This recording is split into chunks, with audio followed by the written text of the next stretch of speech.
Hola, muy buenos días, buenas tardes amigos de la comunidad de Nueva Humanidad. Una vez más aquí compartiendo con todos vosotros. Os mandamos un fuerte y caluroso saludo a todas las personas que nos estáis viendo ahora en directo o en diferido, que también lo haréis. Y tenemos aquí a personas que nos vienen cada semana a contar y a expresar sus conocimientos, sus sabidurías. Y hoy tenemos aquí a una persona que forma parte del Congreso que se va a celebrar en Barcelona el día 25 y 26 de noviembre, Estados Alterados de Conciencia.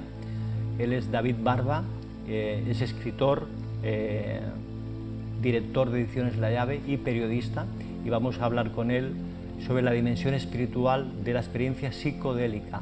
David, bienvenido. ¿Qué tal, Francisco? Un placer. Encantado de tenerte aquí por primera vez y espero que no sea la última. Esperemos. Tienes una participación, tienes una ponencia en este congreso maravilloso que se va a celebrar en poquitos ya que aquí en Barcelona, de forma presencial y online, con este título que me parece impresionante. Bueno, este título, tanto del congreso, el congreso sobre estados expandidos de conciencia, como la ponencia que yo voy a dar, pues el título que le he puesto quizás es incluso un poco arriesgado, un poco demasiado, pero quisiera explicar qué es eso de, digamos, la dimensión espiritual de la experiencia psicodélica. Si me permites, primero quiero empezar hablando brevemente de la experiencia psicodélica en sí. Y hay que explicar que en los últimos 15 o 20 años ha habido un boom, una auténtica explosión de la investigación con sustancias psicodélicas en el mundo de la psiquiatría, en el mundo de la psicología, porque se ha entendido primero que la prohibición de estas sustancias no era el camino adecuado. Esta prohibición, que comenzó en los años 70, ha causado mucho sufrimiento, muchos encarcelamientos injustos, muchas muertes, muchos adictos. Entonces, lo que se ha visto es que ese no era el camino. Y en segundo lugar, hoy en día incluso los mismos psiquiatras se dan cuenta de que los medicamentos psiquiátricos que tenemos no son suficientes, y no solo no son suficientes, sino que muchas veces son contraproducentes. Ansiolíticos, antidepresivos, antipsicóticos, no funcionan tan bien. Y se han dado cuenta de que los psicodélicos sí funcionan muy bien específicamente y bajo una supervisión muy concreta, bajo una guía muy concreta, para tratar algunos trastornos psiquiátricos. Una gama cada vez más amplia, es decir, hay psicodélicos que tratan específicamente la depresión, o el trastorno por estrés postraumático, o el trastorno obsesivo-compulsivo, etc. Entonces, todo esto no le podemos girar la espalda, no le podemos dar la espalda. Tenemos cada vez más papers, más investigaciones científicas que anuncian un futuro muy prometedor en cuanto a salud mental, mediada a través de la experiencia psicodélica, pero siempre recordando que la experiencia psicodélica es un apoyo puntual. No es una vía, no es un camino espiritual. Hay mucha gente que se confunde en este sentido. No es un camino espiritual. Sí es cierto que en Brasil, por ejemplo, hay iglesias ayahuasqueras, utilizan la ayahuasca, esta pócima mágica, como un medio, digamos, religioso, pero estos son, digamos, experiencias muy concretas. ¿Y en otros países? Y en otros países. Aquí también hay, por ejemplo, la iglesia del Santo Daime.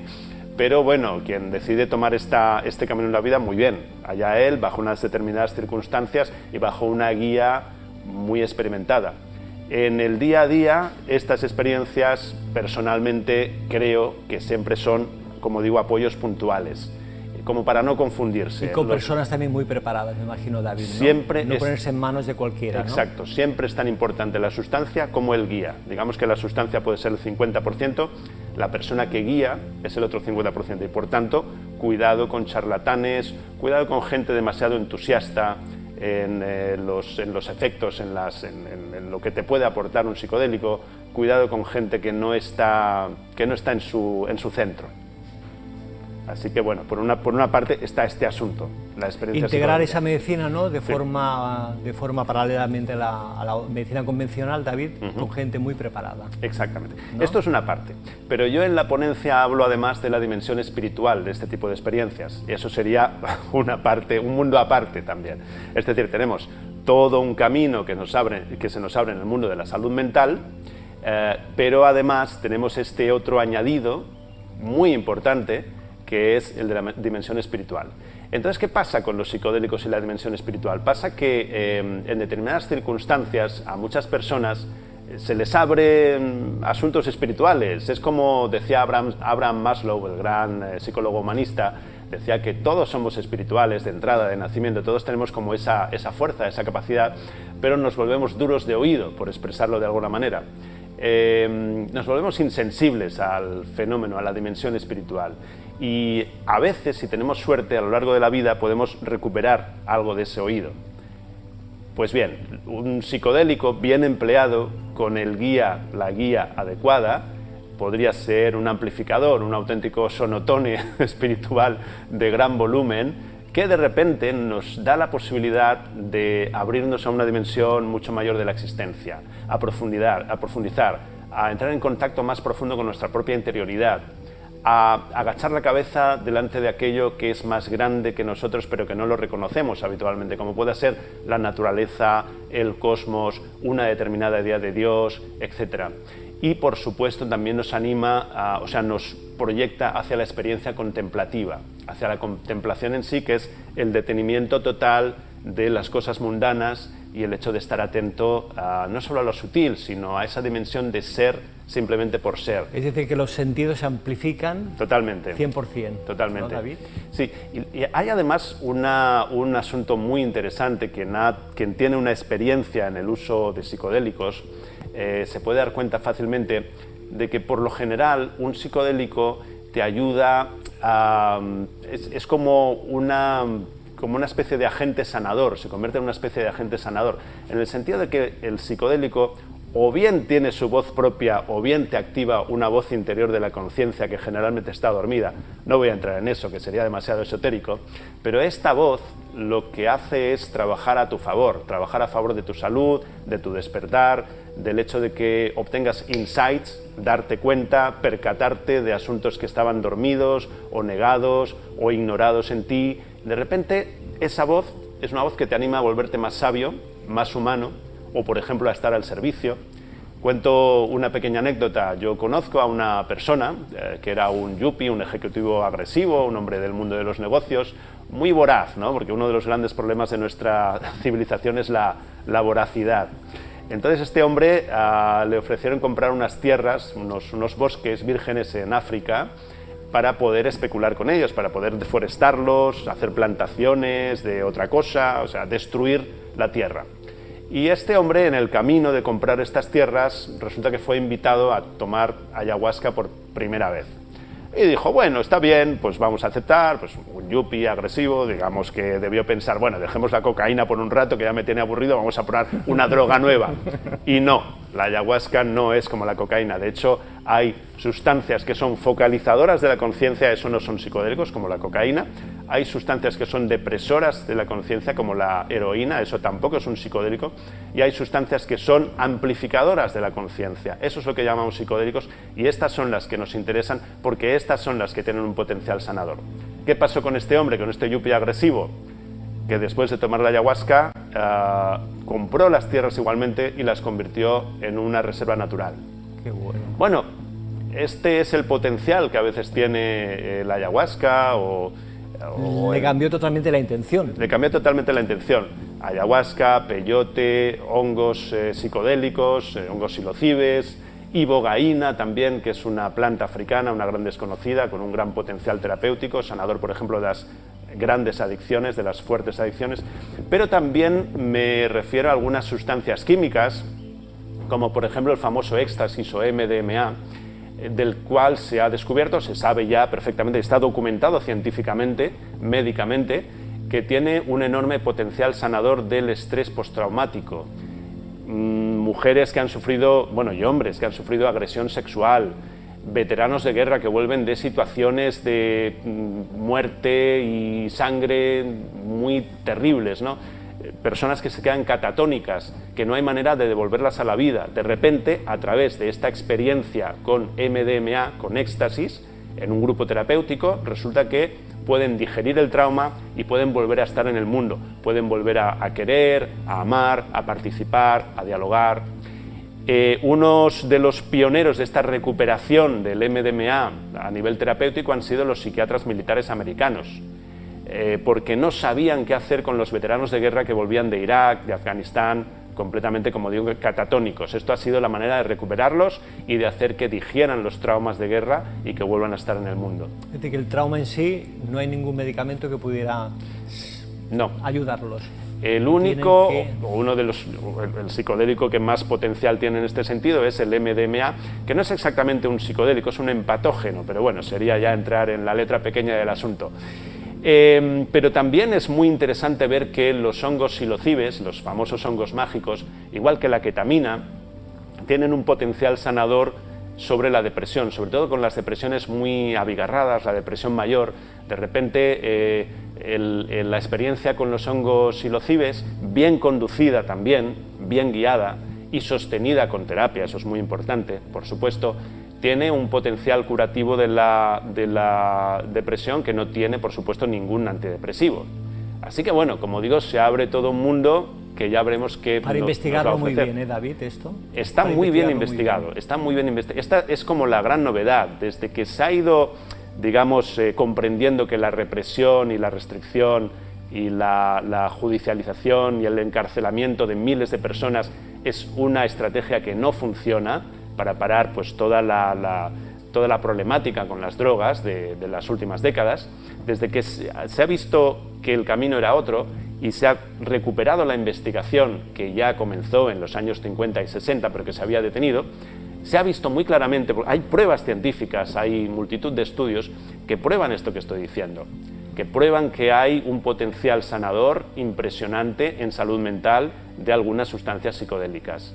Como digo, siempre muy orientado a un set y un setting estructurado, razonable, con un acompañamiento profesional cualificado, pero sobre todo el guía psicodélico no solo necesita una formación profesional, necesita una formación humana. Parte de la experiencia tiene que ver con una, digamos, transmisión de conciencia, una transmisión de esa experiencia, de ese enriquecimiento, de ese ser humano que se ha trabajado a sí mismo, que ha llegado a sentir un interés en el servicio a la humanidad, un interés en que los demás estén bien, y ese es el tipo de profesional que se necesita como guía psicodélico. No es tan fácil de conseguir, por eso siempre digo... Y tampoco hay tantos actualmente. Exactamente, David. Por eso siempre digo que sobre todo hay que elegir muy bien al guía y no dejarse llamar por cantos de sirena. David, cuando mencionas que el viaje con este tipo de sustancias es un viaje interior y que se te despiertan ciertas cosas en ti, a nivel espiritual, hablando, ¿qué tipo se te despierta en ti? ¿Qué hay que no reconoces antes de tomarla?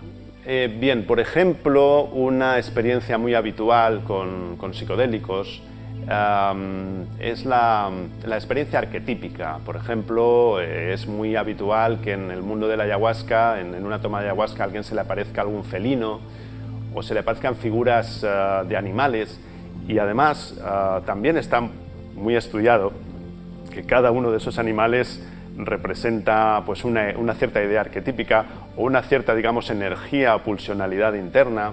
Es habitual que se aparezcan serpientes. La serpiente es la metáfora de la energía kundalini, es decir, de la bioenergía, de la pulsión de vida, podríamos decir. Pero es habitual también que en algunos viajeros psicodélicos de ayahuasca se aparezcan también leones o más que leones, más bien panteras o jaguares, y en otros incluso se aparecen aves, águilas, cóndores, y en algunos pocos incluso se aparecen dragones, que podría ser una especie de reunión de todos esos animales en uno.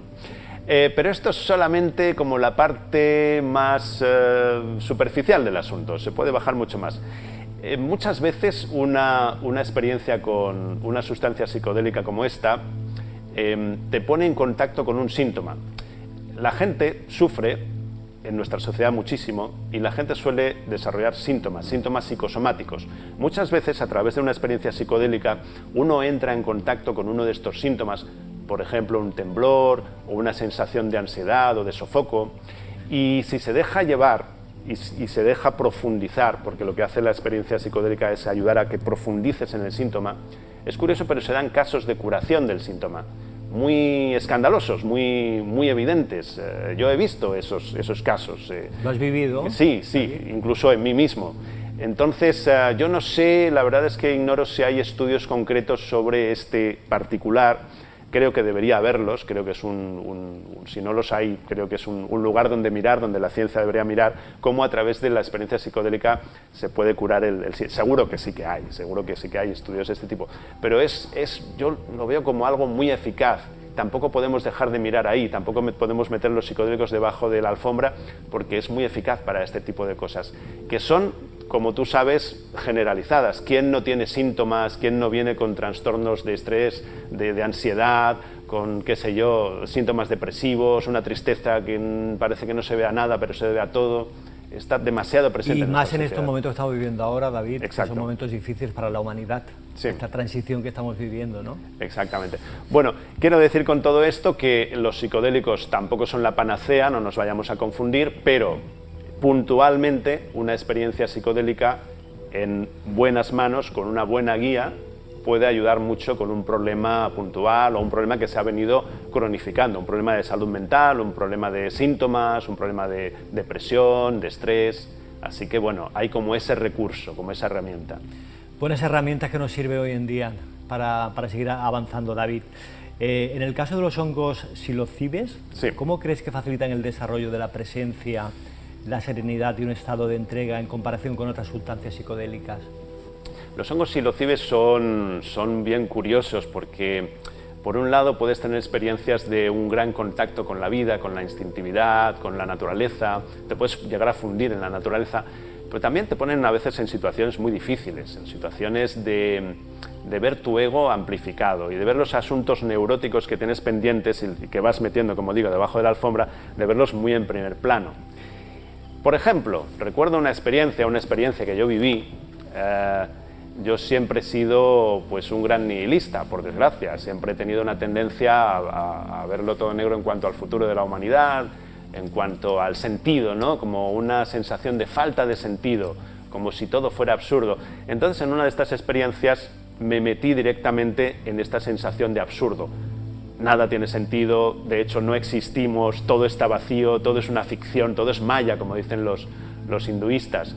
Y de repente estuve como 2 o 3 horas revolcándome en esta sensación absolutamente depresiva de falta de sentido, hasta que, de repente, a través de la acción de los hongos psilocibes, toda esta sensación tan terrible se convirtió en una risa. Primero en una sonrisa, luego en una risa y luego en una carcajada, en una celebración de que nada tenga sentido, porque la comprensión fue que esto nos da una enorme libertad.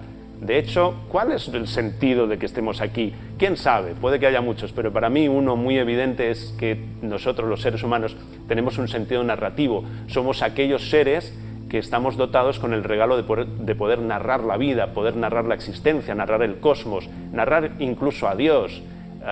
No es poco, es un gran regalo el que tenemos. Nosotros somos los que ponemos el sentido.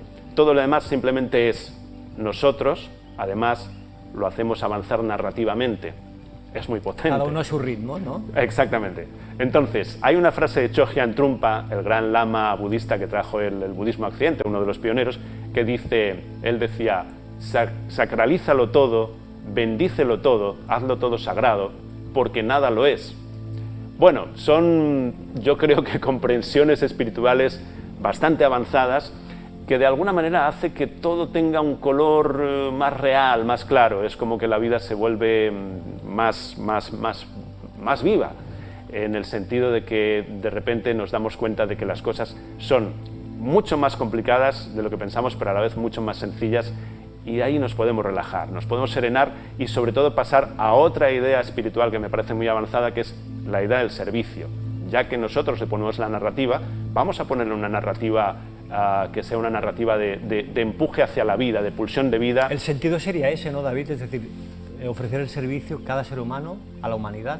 Yo creo que sí, ¿no? Yo creo que contactar con esa idea de servicio, y más en una sociedad tan individualista, tan atrozmente mercantil, yo creo que eso es un desarrollo espiritual muy importante, que cualquier persona que quiera profundizar en su conciencia, en su autoconocimiento, sería bueno que llegara hasta ahí, ¿no? Sería bueno que por lo menos empezara a plantear cómo sirvo yo. que no se trata ni siquiera de que vayas a un comedor social o ser voluntario en Cruz Roja, no sé, cada uno lo vive a su manera, sino el estar disponible para aquella persona que sufre, aquella persona que necesita ser escuchada, arrimar el hombro, qué sé yo, lo que haga falta. Pero esa cuestión de servicio, el seva, como dicen los budistas, yo creo que es fundamental. Es como una comprensión que se produce naturalmente a partir de una cierta comprensión sobre el sentido de la vida.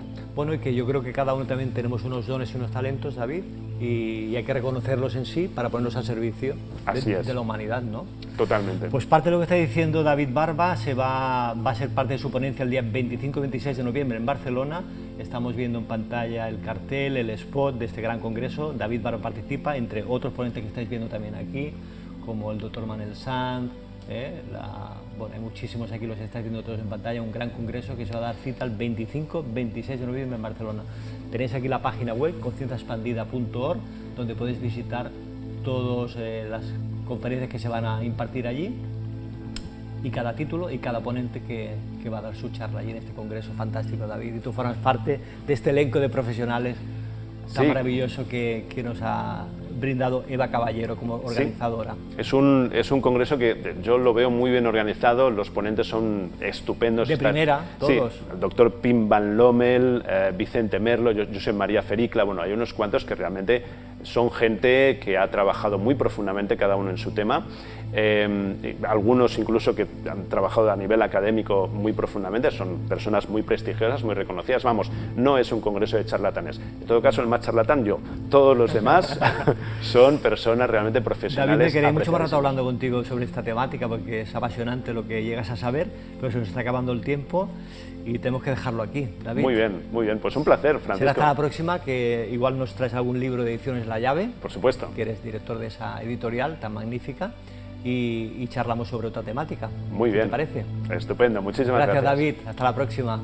Adiós, amigos, tenemos que dejarlo aquí, darle like al vídeo, compartirlo y que este mensaje llegue a muchísimas personas. Adiós, que tengáis un fantástico día.